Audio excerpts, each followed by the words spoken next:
Hello and welcome to the Florida Retirement System Podcast. My name is Anders, and I'm joined here by Alex Dingman, our fictional firefighter and co-host. Good to see you, Alex. Hey, it's good to see you as well. I feel a little hardened. It's been a few weeks now. I've had some experience out there in the field. Oh, it hasn't been a few weeks. You don't realize this yet. It's been flying by. It's been 25 years. Oh my God, I can't believe it, Don. Wow, you can probably see it all over my face. Yeah, though. you look terrible. The stuff but, I've seen. So 25 years have gone by since the last episode, fictionally, and you are thinking about entering DROP. Okay. Congratulations. And what is DROP? Very simply, Donna, I've heard this talked about before. I haven't had to think about it, though, all this time, and here we are. So please explain to me where I'm at now in my career. Yeah, so DROP is an acronym for Deferred Retirement Option Program. Still doesn't make sense, I'm sure. But what that means is once you're eligible for full retirement from the pension plan, now if you're in the investment plan, you can't do DROP.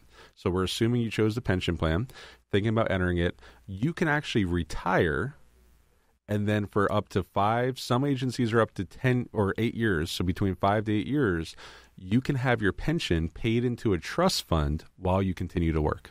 Interesting. So you're, quote unquote, taking your pension early, but it's not like you're getting that money right away. It's going into it. And what is the advantage of it getting pumped into a trust fund while you're still working then? The amount, right? So basically, if you are, let's say you're getting, after everything works out, you're getting 50% of your high 5, which, the pension option is based on your highest 5 years. So let's say you're getting 50%.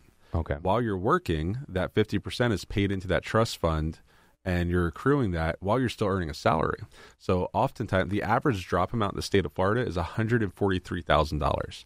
And for firefighters, police officers, it can actually be a lot more because they're high risk and they get a higher adjustment. We've seen them upwards of $900,000, depending on what the position is, how long they worked. So it's nice. Now, you are retiring. As far as the pension is concerned, you are retired. Mm-hmm. Now, for your agency, you're not retired yet. You're still working. But for the pension, you have retired. So you've locked in your benefits. If you get a big raise. So I had one client, she was a teacher, went into DROP.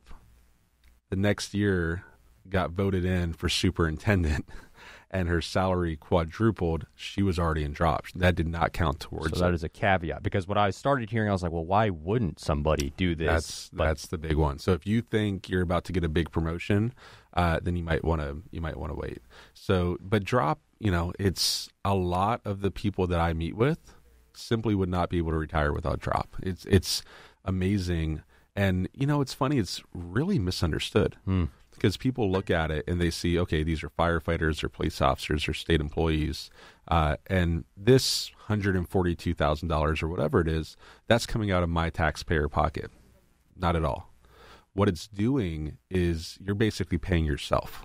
It's your pension money.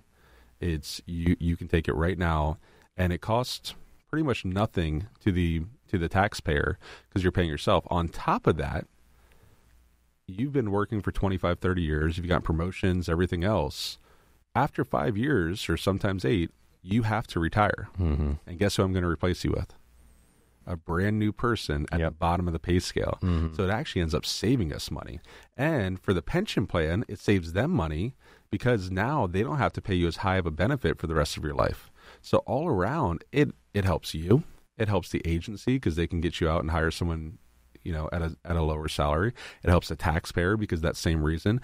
And it helps the pension plan because now they have less of a liability. It is, I can't really think of something that a pension plan or a government has done that has been such a win-win for everyone across the board. And it really is up to me as the employee to be a little proactive here as I'm reaching that retirement age, if I can kind of see it on the horizon, to do something like this so that I can take advantage of it. I bet you see this fall through the cracks a lot just because of lack of education and people just not being aware it's an option. Yeah, and there's also some other rules where, so like teachers, they can wait as long as they want to enter DROP if they're an educator.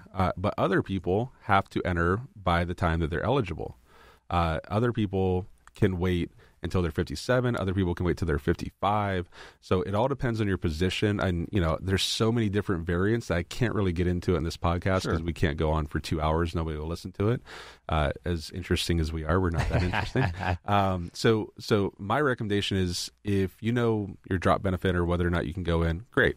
If you need help, you need advice, you can just, give us a call. I don't plug our phone number very much, but this is a situation where it's a really simple conversation. We can talk to you about it, 888-960-4494, and we can tell you whether or not you can. If you know whether or not you can, then do it. Great. Fantastic. But some people are eligible. Some people have already missed their window. Mm-hmm. So if you don't do it in time, you can actually miss your drop window, and there's no going back on it. Don, thank you for dropping this knowledge on us. My pleasure. The purpose of this podcast is for educational purposes only.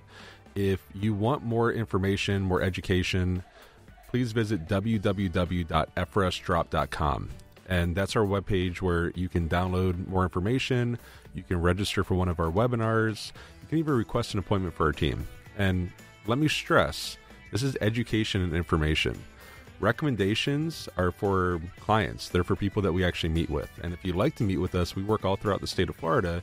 We'd love to do that, and you can also do that on that website.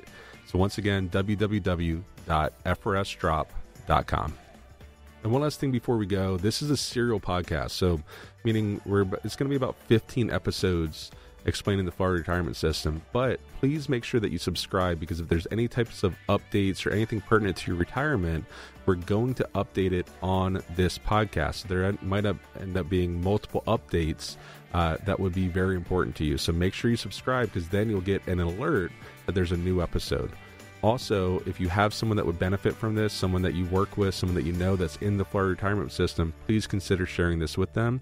And please consider giving us a 5-star review. Don Anders is an investment advisor representative and insurance professional, helping individuals create financial strategies using a variety of investment and insurance products to custom suit their needs and objectives. Insurance and annuity product guarantees are backed by the financial strength and claims-paying ability of the issuing insurance company. We are not affiliated with the U.S. government or any governmental agencies. Securities and advisory services offered through Madison Avenue Securities, LLC, member FINRA SIPC, and a registered investment advisor. Madison Avenue Securities and Don Anders are not affiliated companies.